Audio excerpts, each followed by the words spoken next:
बिस्मिल्लाहिर्रहमानिर्रहीम। अस्सलाम वालेकुम स्टूडेंट्स, मेरा नाम कासिम अली है और मैं आपका फ़िज़िक्स टीचर हूँ। स्टूडेंट, हम अपनी फर्स्ट ईयर फिज़िक्स का चैप्टर नंबर 4 जिसका नाम था वर्क एंड एनर्जी, इस चैप्टर को डिस्कस कर रहे थे और इस चैप्टर के जो टॉपिक्स थे हम उनको स्टडी करते हुए आ रहे थे। तो स्टूडेंट, आज की इस वीडियो के लिए जो मैंने एक टॉपिक सेलेक्ट किया है वो टॉपिक आ रहा है मेरे पास नॉन कन्वेंशनल एनर्जी सोर्सेज। ठीक है, नॉन कन्वेंशनल एनर्जी सोर्सेज ये हमारा आज का टॉपिक है कि एनर्जी सोर्सेज बेसिकली क्या क्या थे। कहते हैं कि एनर्जी सोर्सेज बहुत ज़्यादा थे, लेकिन कुछ उनमें से बहुत ज़्यादा जो है वो अब कॉमन इस्तेमाल में नहीं रहे, लेकिन आज के दौर में वो ज़्यादातर नहीं पाए जाते। चूँकि आज की जो टेक्नोलॉजी है वो टेक्नोलॉजी एडवांस टेक्नोलॉजी है, इसलिए कि जो पुराने वक्तों में एनर्जी के जो सोर्सेज थे उनमें से आजकल कुछ अडाप्ट किए जाते हैं, कुछ अडाप्ट नहीं किए जाते। और अगर चलें इस टॉपिक की तरफ हम स्टूडेंट, तो सबसे पहला जो एनर्जी सोर्स बताया जा रहा है वो है एनर्जी फ्रॉम टाइड्स। ठीक है, एनर्जी फ्रॉम टाइड्स कह सकते हैं कि जो पानी की लहरें होती हैं समुद्रों में, उन लहरों को टाइड्स कहते हैं। ठीक है, मतलब बड़ी बड़ी जो लहरें होती हैं उनकी मदद से, ठीक है, उन लहरों को टाइड्स कहते हैं और उन लहरों की मदद से भी एनर्जी हासिल की जाती थी। कैसे हासिल की जाती थी उसको डिस्कस करते हैं। पहला पॉइंट आपके पास आ रहा है energy from tides. Energy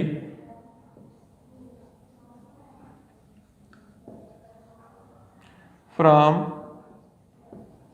tides. ठीक है, टाइड्स से एनर्जी को कैसे हासिल किया जाता रहा ये डिस्कस करते हैं अभी।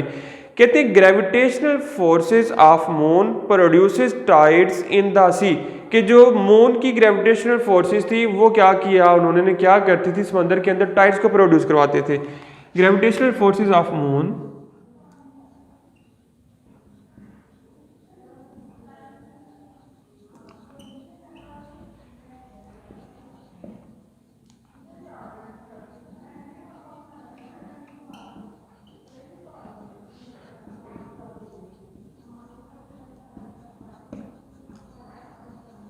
ठीक है, ग्रेविटेशनल फोर्सेस ऑफ मून थी जो थी वो क्या करती थी समंदरों के अंदर टाइड्स को प्रोड्यूस करवाती थी।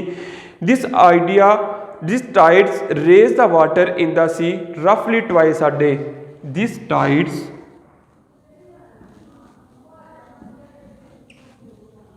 raise these tides raise the water in the sea, raise the water in the sea twice a day, in the sea twice a day। कहते हैं कि ये जो आपके पास टाइड्स थी ये क्या करती थी कि दिन में 2 दफ़ा समंदर के पानी को राइज करती थी। ठीक है, कि चांद की जो ग्रेविटेशनल फोर्स थी उसकी वजह से समंदर में टाइड्स पैदा हुए। ये टाइड जो होती थी समंदर के पानी को क्या करती थी, उसकी सतह को बुलंद कर देती थी, राइज कर देती थी। बेसिकली ये पानी का राइज होना ही टाइड्स है। एक्सप्लेनेशन कहते हैं water at high tide can be trapped in a basin by constructing a dam. कहते हैं कि जो वाटर आपका समुद्रों का पानी जो था वो हाई लहरों में बुलंद होता था, आप उसको सेव कर सकते थे। ठीक है, with the help of dam, कि उसके नज़दीक डैम बनाए जाते। Dam is filled at high tide, कि जब बुलंद लहर आती, बुलंद टाइड होती तो जो डैम था वो फिल हो जाता। Then water is raised release in a control way at low tide to drive the turbines. कहते हैं कि फिर क्या होता कि जब डैम फिल हो जाता फिर डैम को रन अप करवाने के लिए लो रेट के ऊपर, बिलो टाइड के ऊपर जो पानी है उसको अपनी मर्जी के साथ रिलीज करवाया जाता। The dam is filled again for next high tide and the fall of water also drive the turbines. कहते हैं कि दोबारा क्या होता, एक दिन में 2 दफ़ा ये जो आपके पास डैम था 2 दफ़ा टाइड्स बननी थी, 2 दफ़ा पानी बुलंद होना था, 2 दफ़ा ही डैम फिल होना था। पहली दफ़ा फिल हुआ तो बाद में इसको खुद रिलीज कर दिया, फिर दूसरी दफ़ा डैम ने क्या होना था, फिल होना था। तो फिल होने के बाद दोबारा पहले वाले प्रोसेस के जरिए लो रेट के ऊपर पानी को रिलीज करना स्टार्ट किया। पानी के रिलीज होने से क्या होता है कि जो टर्बाइंस है वो रन करना स्टार्ट कर देती हैं, चलना स्टार्ट कर देती हैं। This process is use to generate current. ठीक है, कहते हैं this process is use to, this process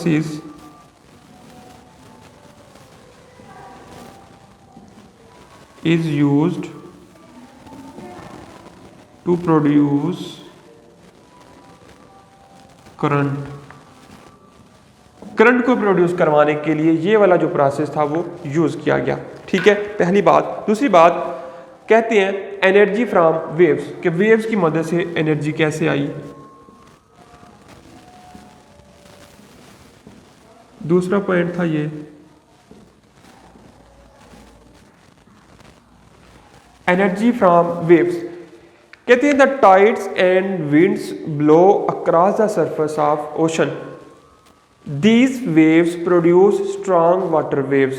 कहते हैं कि जो टाइड्स हैं या हवा है, ठीक है, वो समंदर के किनारे चलती रहती हैं, जिसकी वजह से क्या होता है, these waves produce water waves, और इनकी मदद से क्या होता है, वाटर वेव्स प्रोड्यूस होती हैं। ठीक है, the tides and winds blow, the tides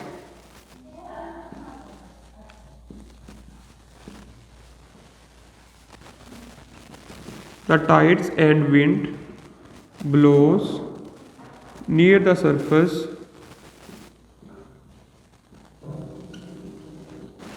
surface of ocean, समंदर की सतह के नज़दीक वो बहती हैं। These waves produce high water waves।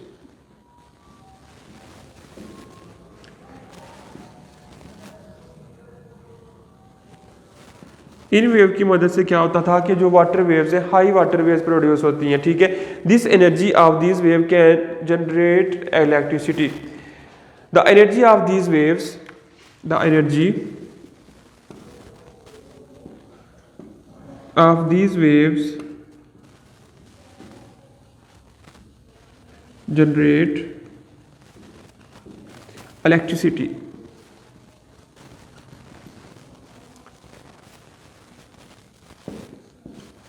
ठीक है, इन वेव्स की जो एनर्जी थी, उस एनर्जी से क्या किया जाता था, इलेक्ट्रिसिटी को जनरेट करवाया जाता था। ठीक है, फिर कहते हैं ये जो प्रोसेस था, एक साल्टर्स डक एक डिवाइस है, ठीक है, उसमें सारा प्रोसेस करवाया गया। ठीक है, साल्टर्स डक ये एक डिवाइस है, इसमें ये सारा प्रोसेस करवाया गया। साल्टर्स डक आपने याद रखना है students, as a short question important thing है, ये इंपॉर्टेंट सवाल है, आपसे पूछा जा सकता है what is meant by Salter's duck, तो आपने सारा एक्सप्लेनेशन इसमें बतानी है। कहते हैं the device which is used for the purpose of was invented by, the device which is used for this purpose, the device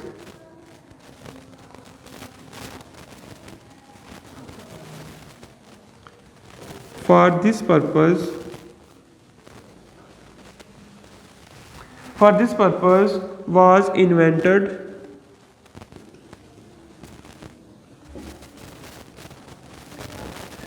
invented by Professor Salt। ठीक है, professor Salter called Salter's duck.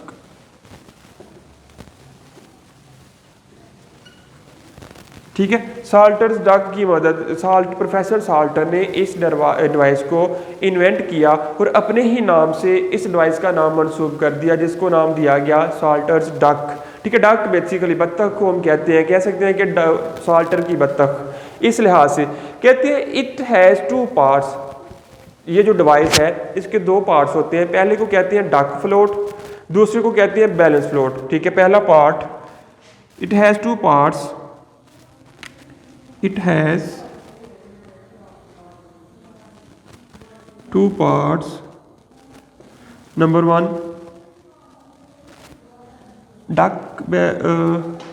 duck float,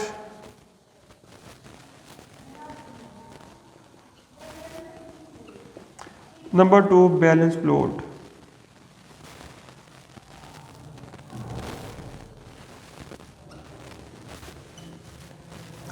ठीक है, दो part थे इस device के, पहले को नाम दिया गया डक फ्लोट, दूसरे को नाम दिया गया balance float.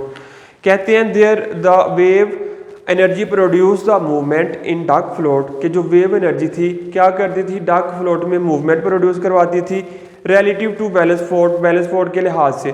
The motion of duck float is use to run electricity generators के रिलेटिव जो मोशन थी डक फ्लोट की, रिलेटिव मोशन से मुराद डक फ्लोट और बैलेंस फ्लोट की मुश्तरका जो मोशन थी, मुश्तरका इजाज़त की वजह से इसको रिलेटिव कहते हैं जो रिलेटिव मोशन थी डक फ्लोट की वो क्या करवाती थी कि इलेक्ट्रिसिटी जनरेटर्स को रन करवाती थी। तो इस वजह से भी हम एनर्जी हासिल कर सकते थे, लेकिन आजकल ये तरीका आई थिंक सो कि नहीं पर इतना इस्तेमाल हो रहा। ठीक है, थर्ड वन आपके पास आता है सोलर सिस्टम या सोलर एनर्जी, और ये मोस्ट इंपॉर्टेंट और मोस्ट कॉमनली यूज्ड प्रोसेस है आपके पास सोलर एनर्जी। ठीक है, आज की टेक्नोलॉजी में इस्तेमाल होने वाला मोस्ट कॉमन चीज़ है ये सोलर एनर्जी। कहते हैं sun is the major source of energy on earth, कि जो सन है वो ज़मीन के ऊपर एनर्जी का एक मेजर सोर्स है। ठीक है, the sun is the major source of energy on earth. कहते हैं solar energy at normal incidence outside the earth's atmosphere per second per unit area is about 1.4 kilowatt per metre square which is referred as solar constant. कहते हैं कि ज़मीन के ऊपर जो सूरज की रोशनी पड़ती है वो पर सेकंड पर एरिया के लिहाज से कितनी पड़ती है, 1.4 किलोवाट आवर पर मीटर स्क्वायर। ठीक है, 1 मीटर के ऊपर जो सूरज की रोशनी पड़ती है, ठीक है, 1 मीटर स्क्वायर के ऊपर या 1 स्क्वायर के अंदर, यानी 1 मीटर स्क्वायर एरिया के अंदर जितनी सूरज की रोशनी पड़ती है, ठीक है, एट अ टाइम पर मीटर पर स्क्वायर, ठीक है, पर यूनिट एरिया, पर second per unit area, 1 second में एक एरिया पर वो जो एनर्जी की मिकदार है वो है 1.4 किलोवाट पर मीटर स्क्वायर। ठीक है, 1.4 किलोवाट जो होती है आपके पास सूरज की रोशनी जमीन के ऊपर पड़ती है आके।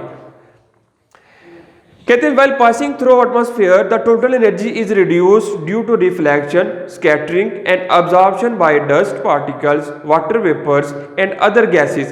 कि जब एटमॉस्फेयर में से ये रोशनी गुजरती है, ठीक है, सूरज की रेज जो गुजरती है एटमॉस्फेयर में से, तो क्या होता है वो रिड्यूस हो जाती है, उनकी एनर्जी रिड्यूस हो जाती है। क्यों रिड्यूस होती है? ड्यू टू रिफ्लेक्शन, कुछ जो रोशनी रिफ्लेक्ट हो जाएगी, कुछ स्केटर्ड हो जाएगी, कुछ अब्जॉर्ब हो जाएगी, कुछ जो पार्टिकल्स होंगे, ठीक है, जो डस्ट पार्टिकल्स होंगे वो जज़ब कर लेंगे उसको। फिर कुछ कहते हैं जो वाटर वेपर्स होते हैं उनमें भी अब्जॉर्ब होती है ये वाली रोशनी कुछ। फिर सेकंड एंड पे कहते हैं कि जो मुख्तलिफ गैसेस होती हैं, इन गैसेस की मदद से भी, एटमॉस्फेयर में बहुत सारी गैसेस मौजूद हैं स्टूडेंट, तो इन गैसेस की वजह से भी जो सूरज की एनर्जी है जो सूरज से आ रही है यहाँ तक आने में बहुत ज़्यादा रिड्यूस हो जाती है, बहुत ज़्यादा कम हो जाती है। बहुत सारी वजूहत हैं, रिफ्लेक्शन है, स्कैटरिंग है, ठीक है, absorption by the dust particle है, absorption by the water vapours है and due to other gases. ठीक है, ये सारा कुछ बता रहे हैं। कहते हैं on a clear day at noon the solar energy at the surface of the earth is 1 kilowatt per metre square. कि अगर एक क्लियर दिन हो तो उस दिन जो सूरज की रोशनी जमीन पर आती है वो कितनी आती है? 1 kilowatt per metre square, 1 kilowatt per metre square. ठीक है, पर मीटर स्क्वायर के लिहाज से 1 किलोवाट वो जो सूरज की रोशनी है वो जमीन तक पहुंचती है एक क्लियर डे में, यानी सनी डे जिसको आप कह सकते हैं।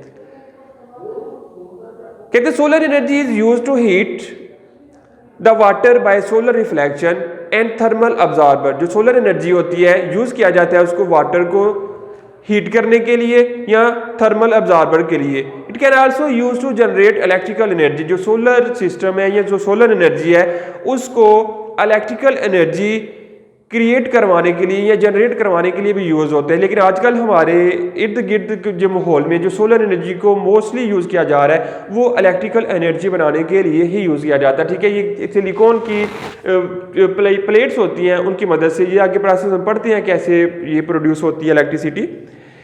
कहते हैं for this purpose the surface of the collector is blacked to observe the heat energy. अगर आप इलेक्ट्रिकल एनर्जी प्रोड्यूस करवाना चाहते हैं सूरज की रोशनी से, सूरज सोलर एनर्जी से, तो क्या करना है कि जो अब्जॉर्बर होगा उसकी सरफेस ब्लैक हो ताकि वो ज़्यादा से ज़्यादा जो रेज़ है, लाइट रेज, सूरज रेज़ है, सूरज की जो रोशनी की रेज़ है वो अपने अंदर अब्जॉर्ब कर सके। ठीक है, या अपने अंदर हीट को अब्जॉर्ब कर सके। उसका जो सरफेस का कलर है वो ब्लैक होना चाहिए। It can heat up the water up to 70 Celsius degree. कहते हैं कि ये जो पानी को हीटअप करती है अप टू 70 सेल्सियस डिग्री तक पानी को हीटअप कर सकती है।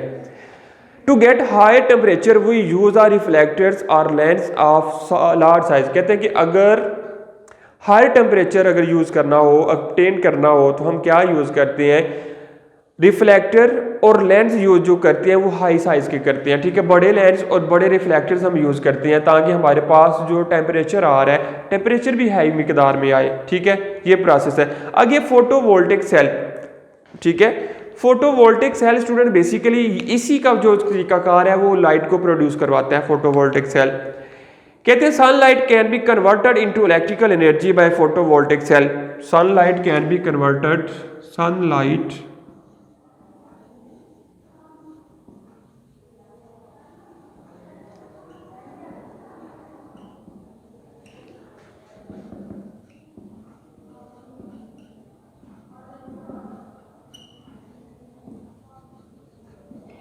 sunlight can be converted into electrical energy by photovoltaic cell, by photovoltaic cell।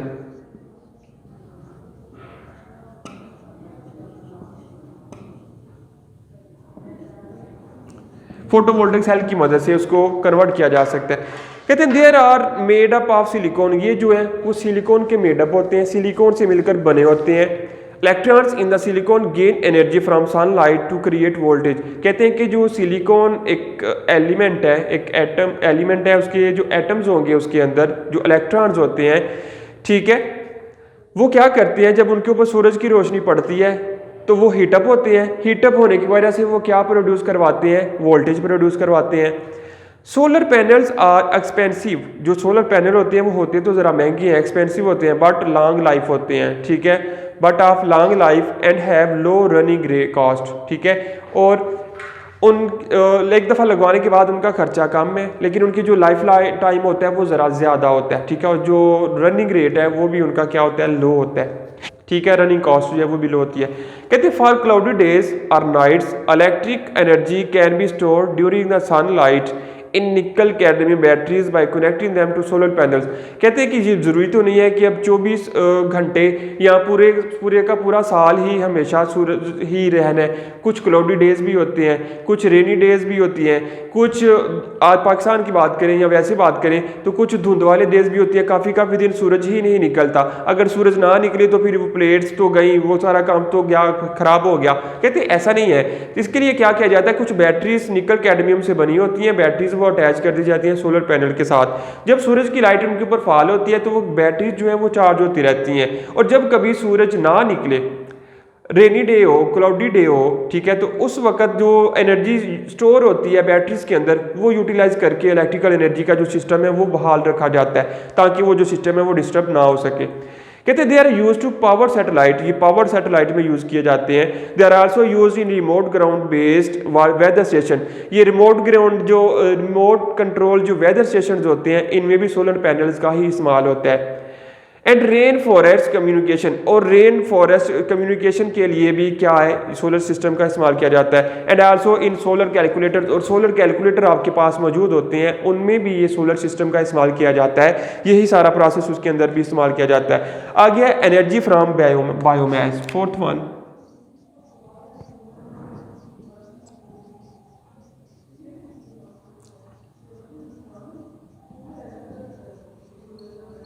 Energy from biomass, biomass की मदद से भी एनर्जी हासिल की जाती है। कैसे की जाती है, कहते हैं it include the organic material such as crop residue. ठीक है, जो फसलों के बकाया जात है इसकी मदद से इसमें जो इंक्लूड होते हैं, ठीक है, organic compounds include, materials include होते हैं बायोमास एनर्जी में। ऑर्गेनिक मटेरियल्स वो कौन कौन से हो सकते हैं, क्रॉप रेजिड्यू, फसलों के बकाया जात, ठीक है, नेचुरल वेजिटेशन, जो सब्जियां होती हैं वो हो सकती हैं, trees, animal drug and sewage. ठीक है, ट्रीज हो सकते हैं, एनिमल ड्रग्स हो सकते हैं, सीवेज हो सकती हैं, ठीक है, फसला जात जो सीवेज हमारी कूड़ा क्रिकेट वगैरह वो हो सकता है। Biomass energy refer to the use of material as fuel. ठीक है, बायोमास एनर्जी जो है वो फ्यूल बनाने के लिए इस्तेमाल की जाती है। Two common method of conservation of biomass into fuel are direct combustion and fermentation. के दो मेथड के जरिए फ्यूल बनाया जा सकता है इसकी मदद से। एक है डायरेक्ट कंबशन, मेथड, दूसरा है फर्मेंटेशन मेथड। कंबशन मेथड और फर्मेंटेशन मेथड ये एमसीक्यूज के हवाले से भी इंपॉर्टेंट, शॉर्ट क्वेश्चन के हवाले से भी इंपॉर्टेंट। इनमें शॉर्ट क्वेश्चन में इनका डिफरेंस पूछा जा सकता है, आपने इनको याद करना है। Direct combustion method is apply to get energy from waste product commonly known as solid waste. कहते हैं कि जो डायरेक्ट कंबशन मेथड है ये सॉलिड वेस्ट के जरिए एनर्जी को प्रोड्यूस करवाता है, ठीक है। It confine to into chamber and ignited it, कि एक चैम्बर में ये प्रोसेस किया जाता है और उसको क्या किया जाता है, स्टार्ट कर दिया जाता है। The heat produce is then use a boiler to run the turbine of generator. इसकी मदद से जो हीट प्रोड्यूस होती है उसको फिर उसकी मदद से टरबाइंस वगैरह को रन किया जाता है, टरबाइंस वगैरह को चलाया जाता है। फिर कहते हैं fermentation method, biofuel such as ethanol is a replacement of gasoline, कि जो एथेनॉल है वो गैसोलीन की रिप्लेसमेंट है, एथेनॉल की जगह गैसोलीन को भी इस्तेमाल किया जा सकता है। Which is obtained by fermentation of biomass using enzymes and decomposition through material action in the absence of air, के एयर की गैर मौजूदगी में एक प्रोसेस इस्तेमाल करके हम क्या करते हैं कि एथेनॉल को प्रोड्यूस करवाते हैं, ठीक है, जो कि कैसे डिकम्पोजिशन होती है बैक्टीरियाज की, ठीक है, in the absence of air.